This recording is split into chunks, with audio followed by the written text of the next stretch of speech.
2/3 of On the Mark Wrestling podcast, and we are fresh off of AEW Dynamite Beach Break.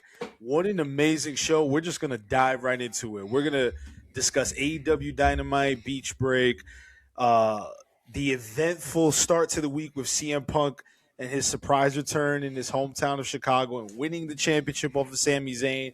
We're going to talk about Maxxine Dupri joining the Vision and all of that. But yo, Joel, how we feeling, man? How we feeling about Kenny Omega, new AEW World Champion tonight on Dynamite? Let's go, Kenny.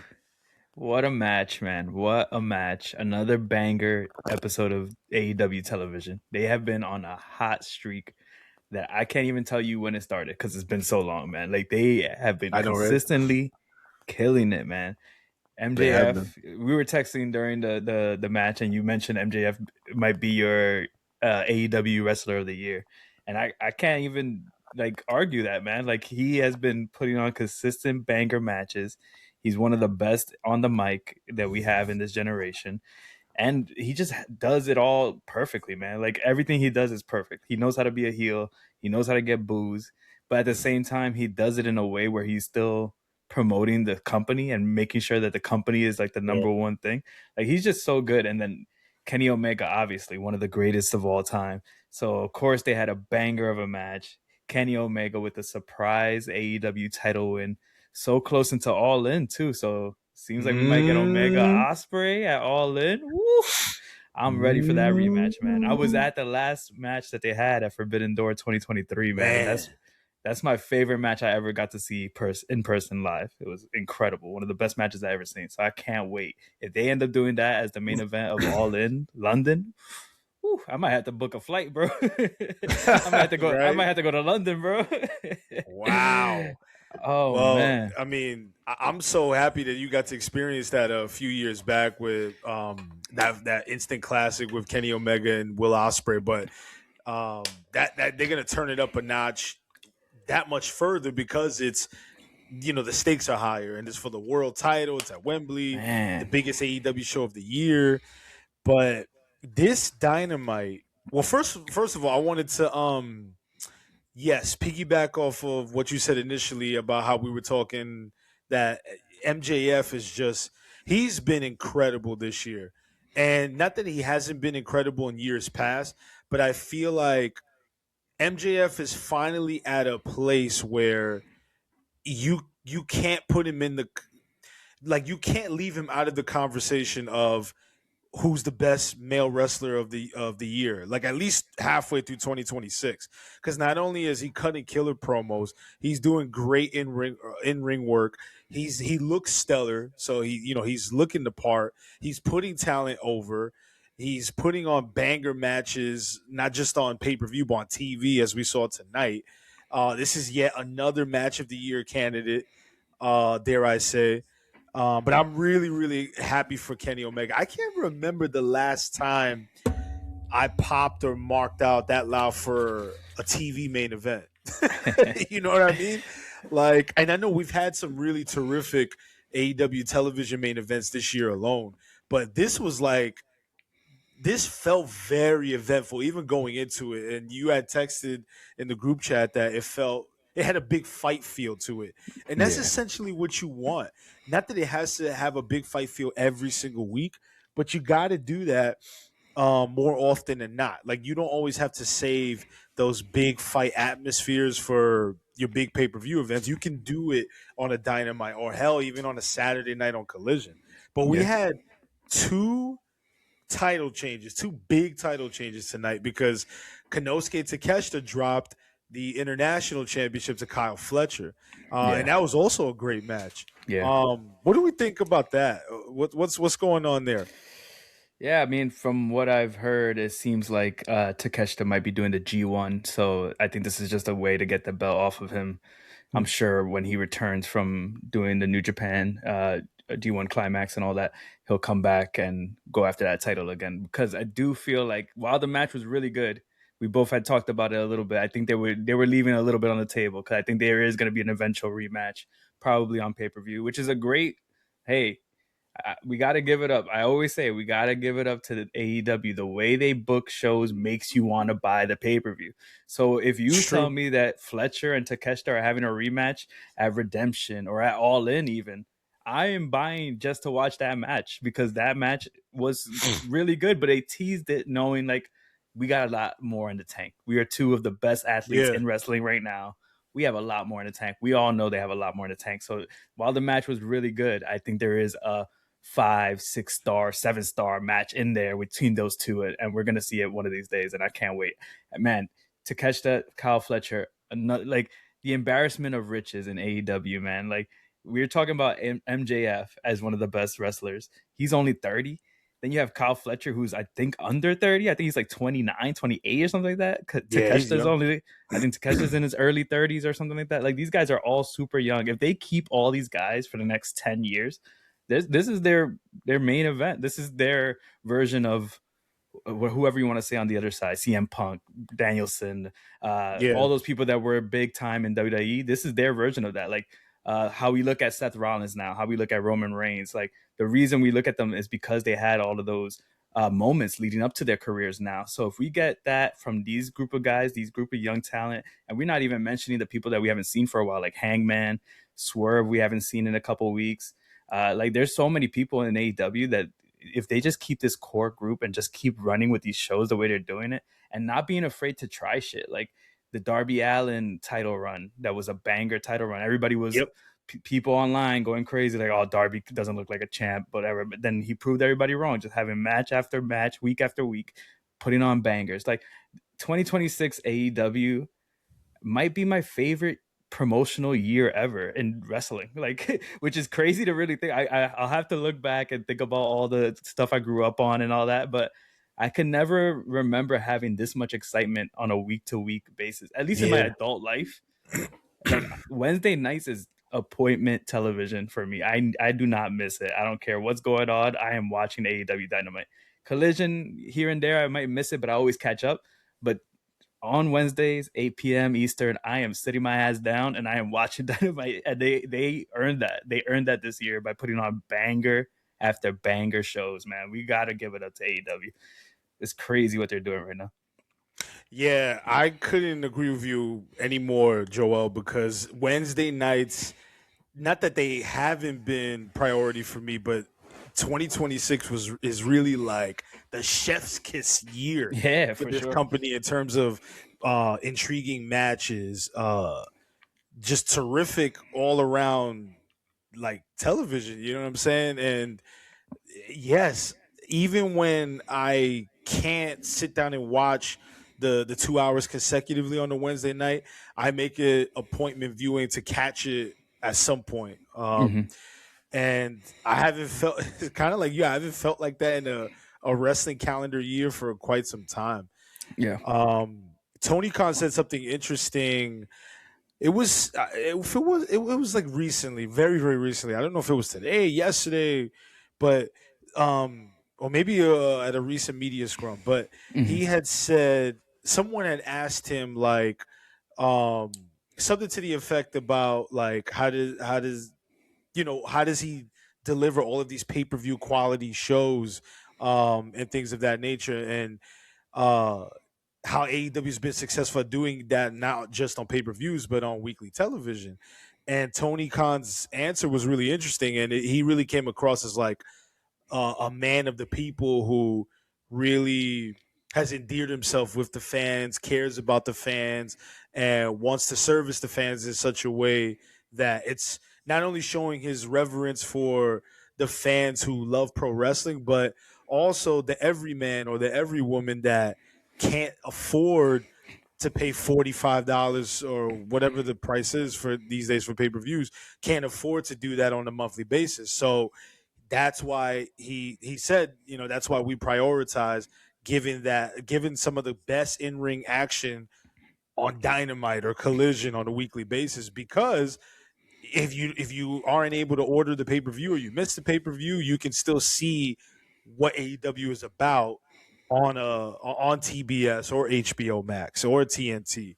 And I thought that was a great response. And Yeah.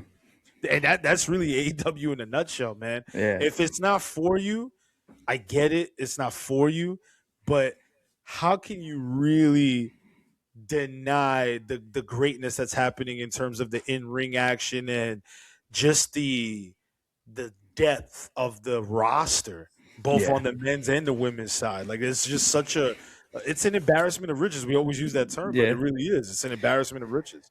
yeah, man, and that's a really dope thing for Tony Khan to say because, like, not only like, yeah, it's great for families to get to watch great matches on regular television, but also like there's been so many times in wrestling history. Like you're a historian, Lewis. You know, there's so many times where we have two guys that we're like, yes, we can't wait for these two guys to meet up, and then something happens and we never get that match. So either an injury happens, or we finally do get the match, but it's too late because they're past their primes. So something that I do really appreciate about AEW is that they're not afraid to be like, you know what, we're gonna do MJF versus Kenny Omega on Wednesday, Yeah, whatever. Like just in case, because you never know. Kenny Omega's up there in age. This might yeah, be legit. This might be one of his last opportunities at the AEW World Title in kayfabe and in reality, because he's up there in age and he's battled health issues. So like, why not? Hey, we got you. You're 100% healthy right now.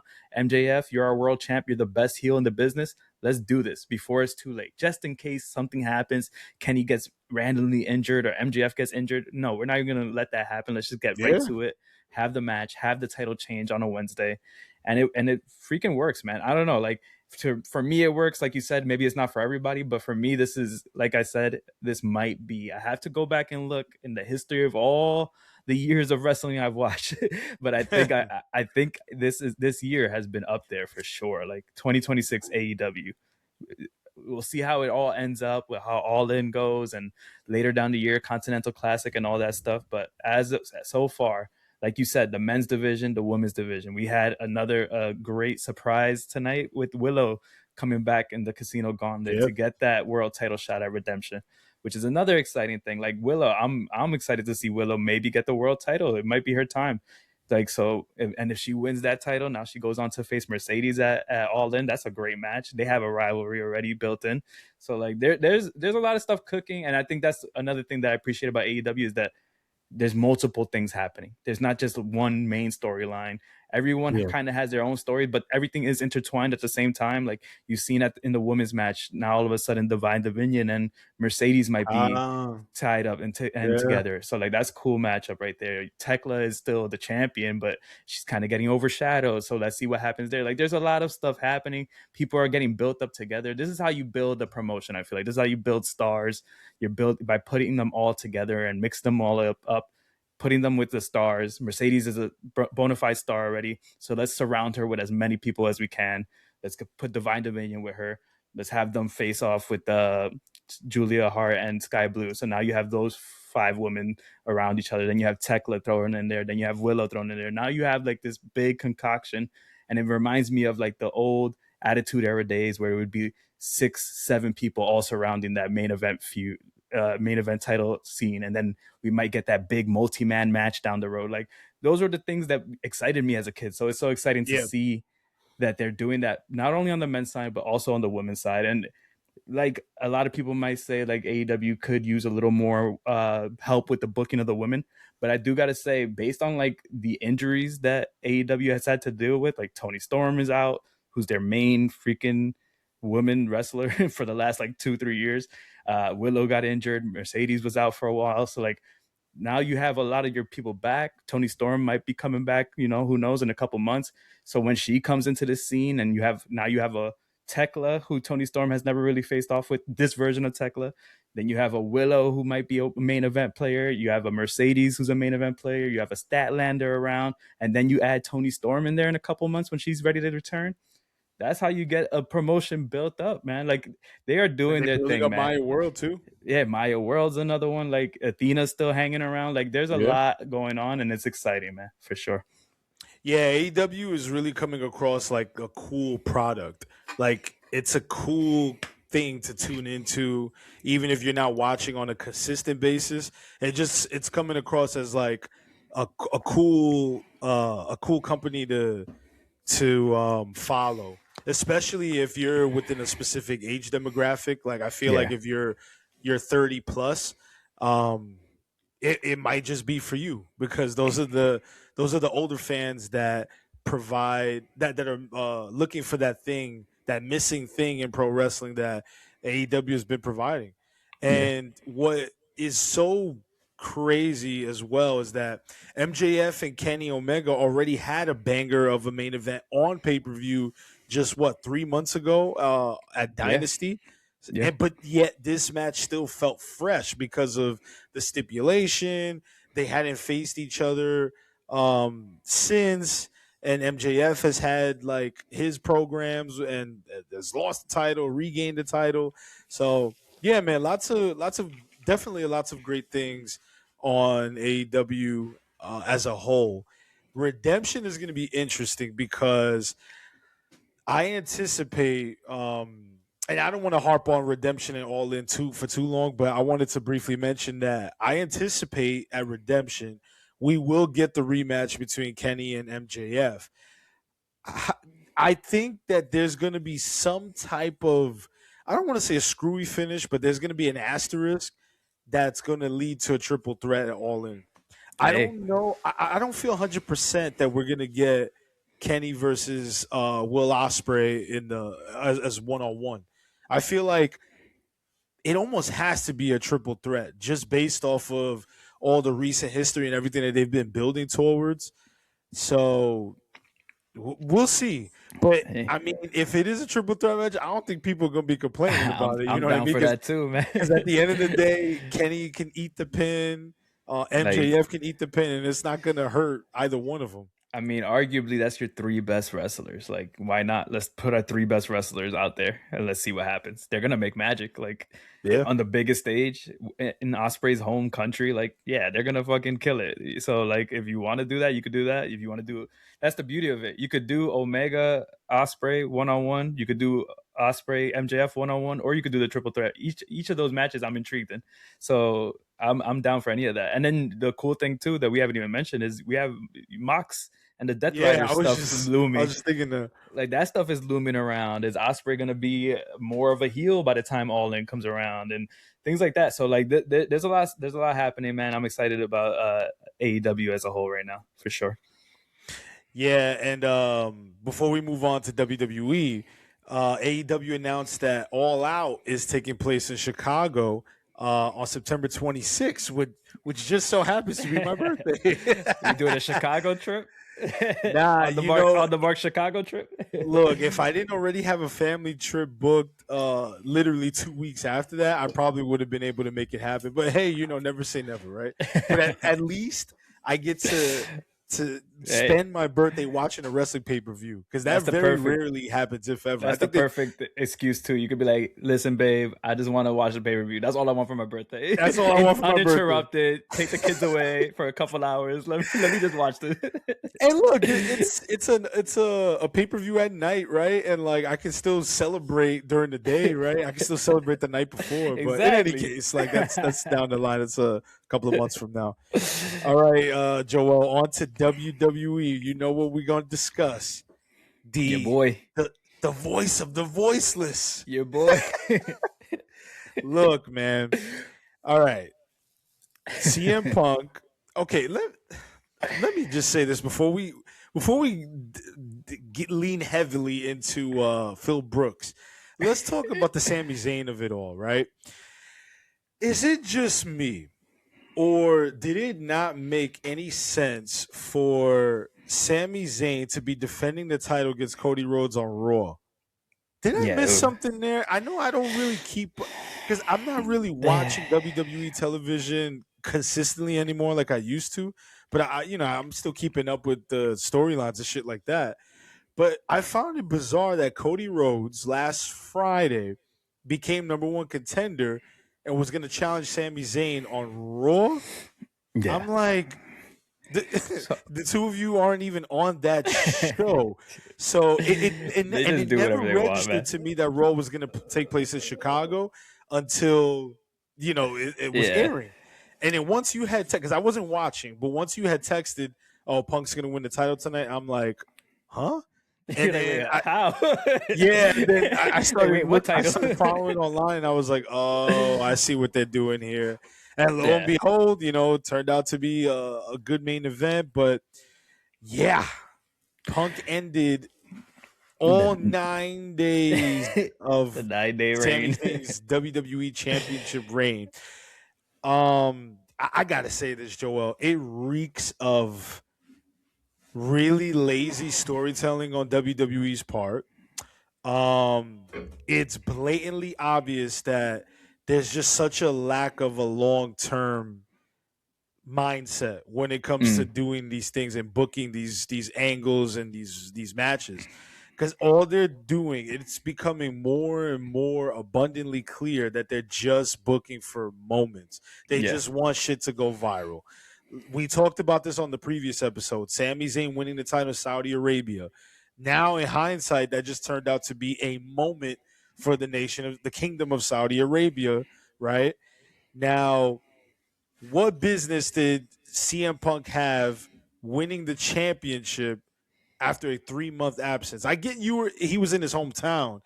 I would have much rather preferred him having his surprise return just to pop the crowd and then challenging Sami Zayn at Saturday night's main event.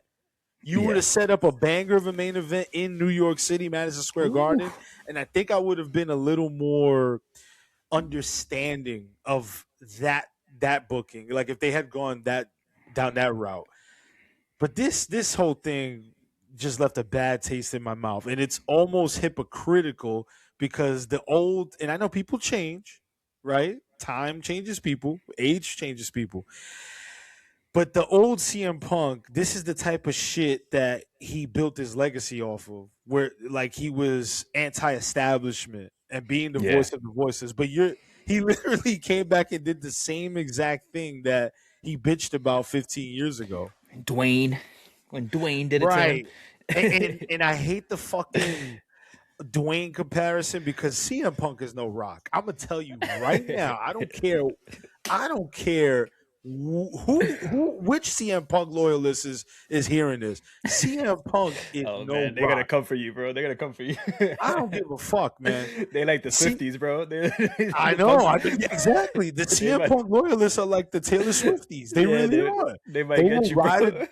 They will ride or die for this man, and he does no wrong. Like I was really into CM Punk's whole thing, like 15 years ago, 14 years ago, and basically right up until right before he left the company. But like, I really don't see the appeal of CM Punk in 2026. I get I get the legacy. I understand the legacy part, but I just don't understand why people go so hard still to this day for him.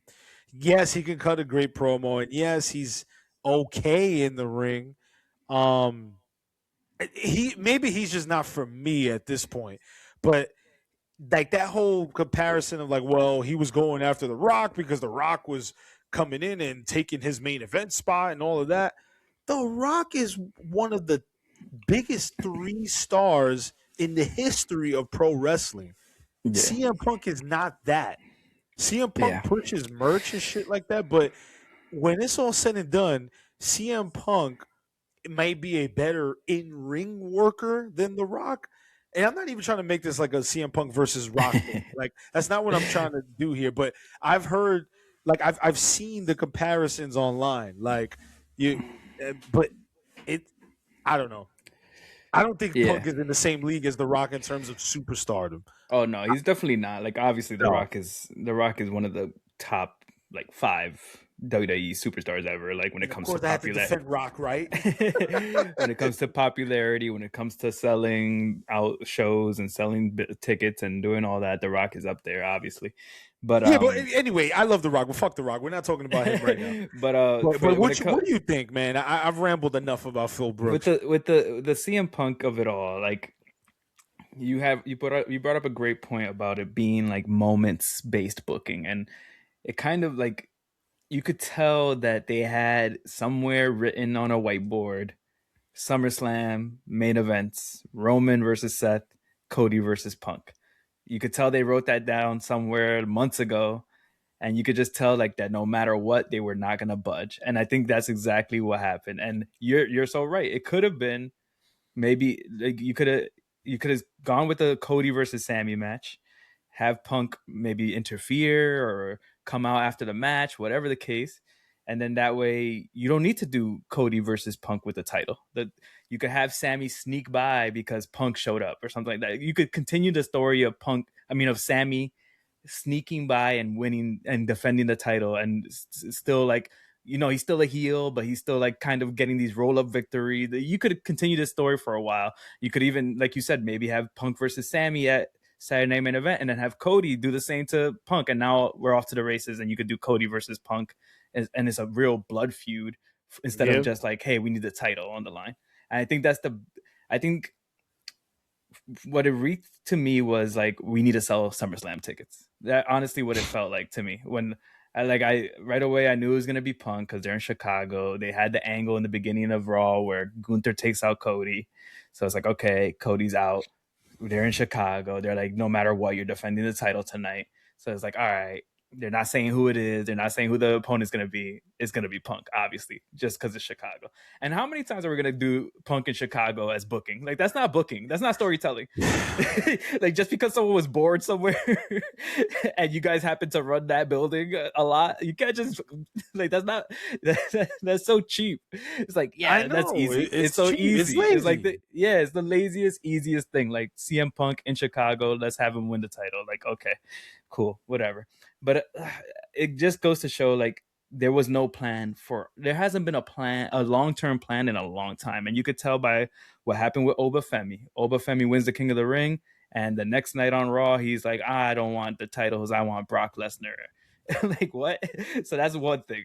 And then from there, somehow that turns into Jey Uso versus Cody for that number one contender spot at SummerSlam. Meanwhile, Jey Uso was the one who just lost to Obafemi at King of the Ring. So why does he get another shot at the championship? Like, tell me why. It doesn't make any sense. So then Cody ends up winning that, and then they're like, nah, we don't want that match. So let's get Cody out of there. Let's get Punk in there. It's just super convoluted. And in between all of this, you could say that there's some storytelling happening where it's like, oh yeah, now we have Sami Zayn might crash out and whatever the case. But if there's no follow-up, if there's no follow-through, and we just end up with Punk versus Cody at SummerSlam, then this was all, like you said, a 9-day pop for Saudi Arabia to be like, yeah, we have a Muslim WWE champion in a Muslim country. And that's it. And it was just like, let's do this in a way to like pop the crowd, and then we don't really care what happens after, because at the end of the day, Sami Zayn's not our guy, CM Punk's our guy. And it's like I kind of feel like, how many times as WWE fans and wrestling fans in general are we just gonna allow them to play the same booking where it's like, this person is not championship material? They've done that so many times now. You did it with Danielson. You did it with Kofi. You did it with Zayn now. Finally, he gets the title. You're doing it with LA Knight. Like, you're doing it, like, it's the same story over and over again. And it's like, it doesn't. And then what ends up happening at the end of the day is like, you're going to rely on your 4 guys that you always rely on, which is Roman, Seth, Cody, Punk. Those are the only real main eventers in WWE. You might get a little flash in the pan of like a Sami Zayn, but you're never gonna, or a Gunther or one of those guys, but those guys are never considered that top tier. So at the end of the day, whenever it's like a break glass in case of emergency type thing, it's like, oh, we need to sell SummerSlam tickets, put the title on Punk. It's like, man, it doesn't feel genuine. It doesn't feel like there's any long-term plans. It's just like, let's just do this to pop social media, get everyone buzzing. But like we're saying, it just feels very cheap at the end of the day. Like CM Punk in Chicago winning the title, woohoo. You know, like, and it was a good match. It was a really good match. I enjoyed the match. I think Punk and Sami Zayn have really good chemistry. Actually, I wouldn't mind if they continued their feud, but I just know at the end of the day, it's going to be Cody versus Punk, and I'm not that excited about Cody versus Punk. Like, it doesn't do anything for me. Unless one of them becomes like that's a match that would have been more excited about a year or two ago when Punk first came back to the company, and Cody wasn't as like fans weren't as quick to turn on Cody. So like if you had done this at SummerSlam 2024, let's just say, or even like at last year's WrestleMania in Vegas, then I feel that would have been a more intriguing matchup. Not to not to say that this matchup isn't intriguing for this year's SummerSlam, but based on the circumstances and Punk having his moment in Chicago, it does feel very. I mean, we used many adjectives, right? Like cheap, Yeah, lazy, the cheap forced. pop. Nah, I mean, I can't use the word forced because like they've been building. They've clearly been building up to Punk versus uh Cody for quite some time in like very subtle ways. And then you had that promo after Mania. Yeah, Yeah, and you know, they planted the seeds in that sense, but maybe I'm just a Punk hater. I don't know. Like like I'm telling you, man, Phil Brooks does nothing for me right now. Like I th- he literally does nothing for me. I think Like what a lot of there's no incentive for me to go out of my way to see this guy. It's just one of those things now. yeah, I feel you, and I think what a lot of fans are feeling, and maybe this is like something that you're feeling as well, is like he was this whole anti-establishment, anti all the stuff that we complain about as wrestling fans, the part-timers, and now he has become that. But something that we got to remember is during all those rants and the pipe bomb and all that stuff, it was always self-centered. It was always Punk saying, "I should be the one that gets this stuff. I Yeah. should be the world champion. I should main event WrestleMania. I should be on the cups. I should be on the souvenirs. I." And now we're just seeing that happen because he is now one of the biggest stars in wrestling because there's not that many there's not, like I always say, there's not many needle movers in wrestling. There's probably three. If you really want to think, is Roman, Punk, and Cody probably are like the three needle and Yeah. MJF, I would say, from the AEW side. So four. Those are like the four guys that if one of them was to move from one company to the other, it automatically everyone's tuning into that first episode at least Yeah. to see Yeah. what the fuck they're doing. Like Yeah. if MJF was like, I'm gonna be on Raw next week, everyone that's an AEW fan, WWE fan, everyone's just gonna tune in just to see what the fuck MJF on Raw it looks like, right? Same thing with Punk. If he was to say I'm going back to Dynamite, like everybody would tune in, even the WWE diehards would tune in because they want to see what that looks like.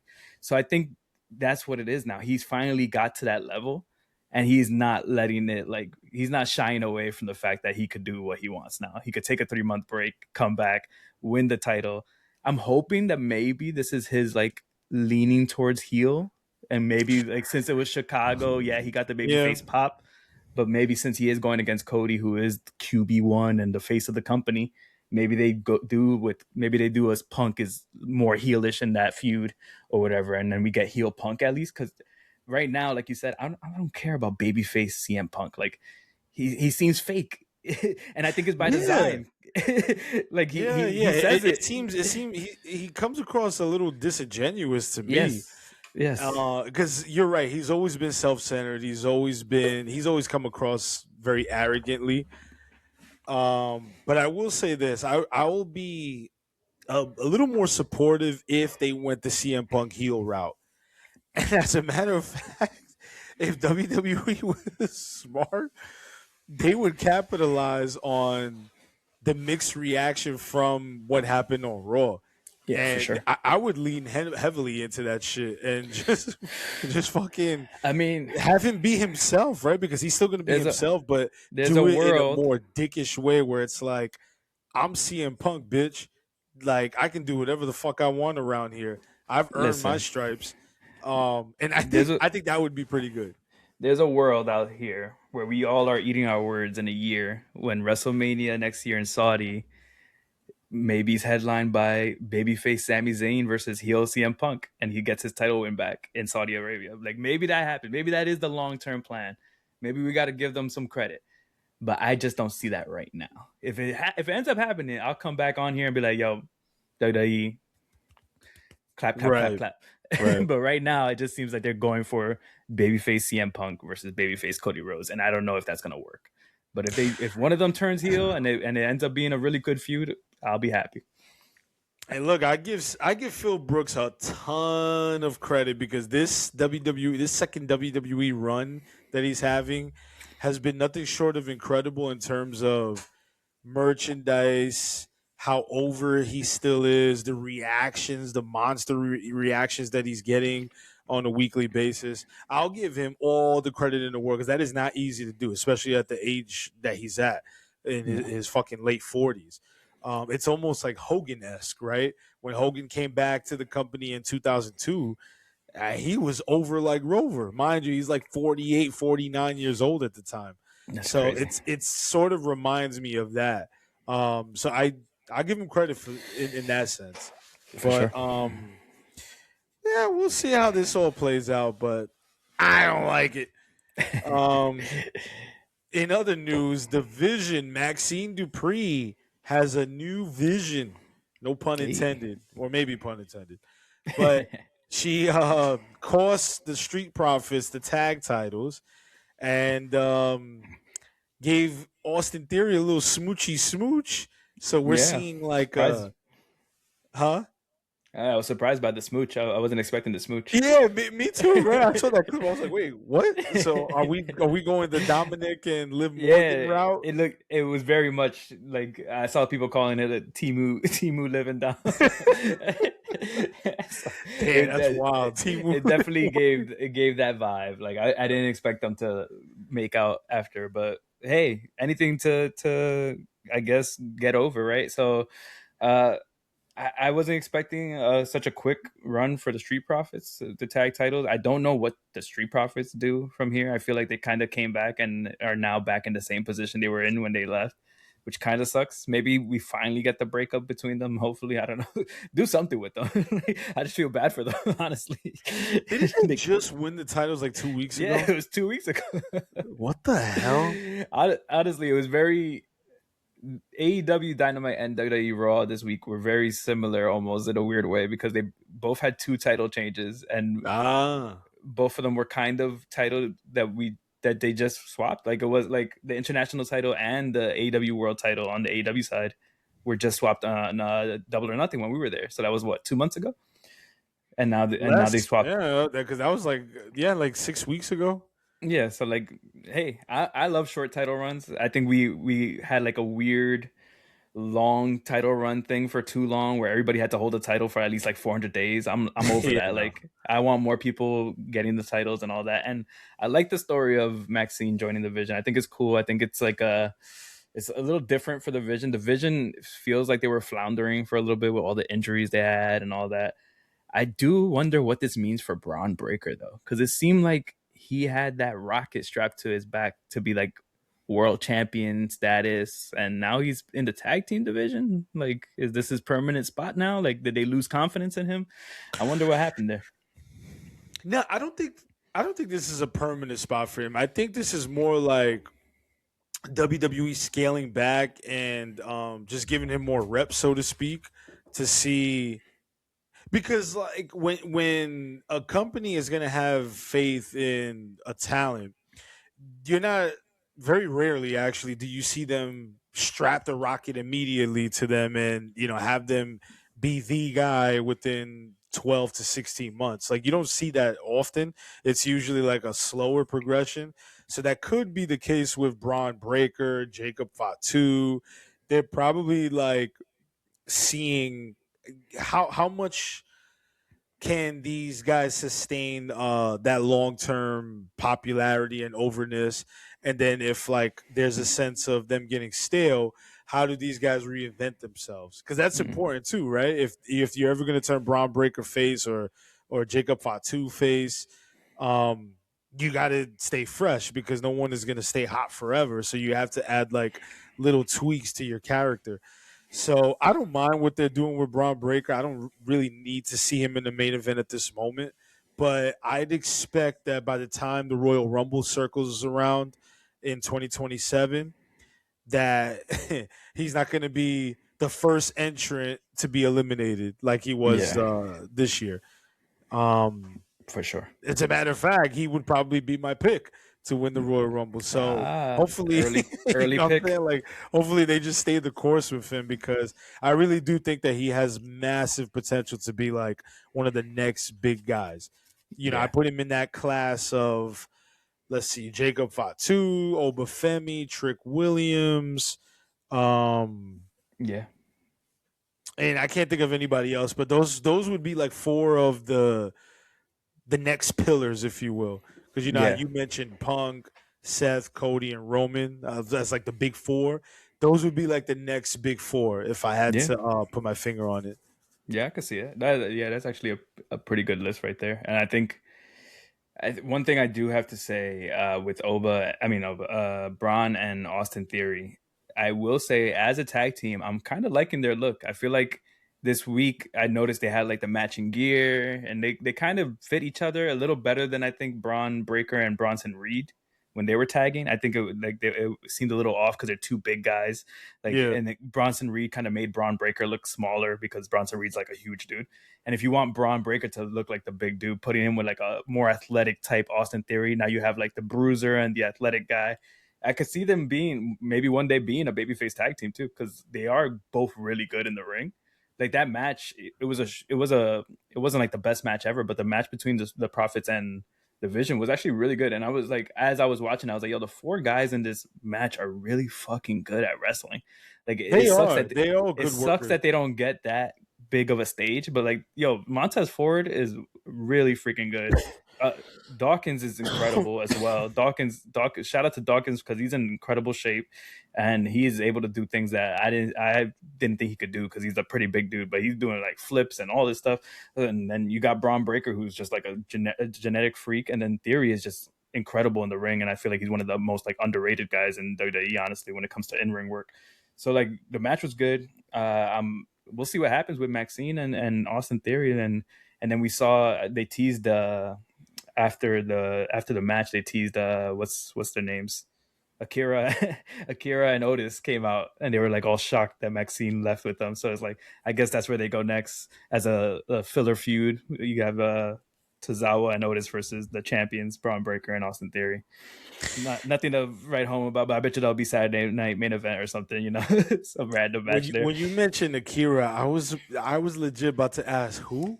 I forgot their names real quick. I had to dig deep in my brain to remember their names. I just know him as Tozawa. But that's one thing. The tag division on Raw. Oh my god! I don't even know who they're gonna defend these titles against. They literally have Tozawa and Otis and the Street Profits. I can't think of any other teams on Raw. Man, we got to talk about this at some point on a later episode, but it is time for WWE to consolidate these titles. Do something, man. Specifically for the women and the tag team divisions. Like, you do not need two sets of tag titles. You do not need two mid-card women's titles. I'm okay with one, but you don't need both a United States Women's Champion and a Intercontinental Women's Champion. I feel like you don't need both. If you do have them, book them right. That's right. Like because like I constantly forget who's the champion on SmackDown. I just had to think, and it's Tiffany Stratton. But like still? Tiffany, I believe she's still the U.S. champion. Shit. So like she's the U.S. champion. And then, like you said, the tag team divisions on both sides for the men is very abysmal right now. Like, you got rid of the New Day, you got rid of Motor City Machine Guns. Who is left then? Like, there's rumors of Enzo and Cass coming back, so I guess they'll be the saviors of the tag team division. Oh, you mentioned them. I know what's gonna happen. They'll return at Saturday night's main event. There you go. That's gonna get a huge. There you go. We're calling it right here. There you go. Enzo and Cass will be back in New York City, Madison Square Garden. Yeah. I mean, that's a given, right? Given all the rumors and shit. I could see them even winning the tag titles against Division if they want to get a quick moment, as we like to say. Oh, boy. Hashtag moment. Oh boy. But in any case, man, that wraps up this episode. We covered a lot. AEW, WWE. And this is going to be a summer to remember when it's all said and done, because we are only halfway there. We got Saturday night's main event. We got AEW Redemption at the end of this month. the following week we have SummerSlam, and then 4 weeks after that we have All in London. So plenty to talk about as we Don't continue forget. this heat Don't wave of a forget, summer Lou. we have in pro wrestling. Don't forget, Lou. You actually just mentioned it without even knowing. Heat Wave, also the same day as all the NXT Heat Wave, baby. That's right, NXT heat wave. NXT Heat Wave. I just found out that not only is it 2 shows on the same day, they're running those 2 shows in the same building. So they are legit trying to have people choose those 2 shows over All In, and they're running them early because they know All In's going to be an earlier event because it's in London. So they're running NXT Heat Wave and AAA, whatever the AAA show is called, and they're running it, I believe, starting at 4 p.m. And there's no reason to be starting it at 4 p.m. besides they just want to go head to head with All In. Pathetic. To quote Steve Austin, you're pathetic. Oh man. Well, we'll see how all that plays out. We're gonna have a lot to talk about over the next few weeks. But signing out, this is Lewis and Joel, 2/3 of On the Mark Wrestling Podcast. We look forward to engaging with you all on social media platforms and continue streaming our shit wherever you stream your podcast. Until next time, everybody, be safe. Peace out.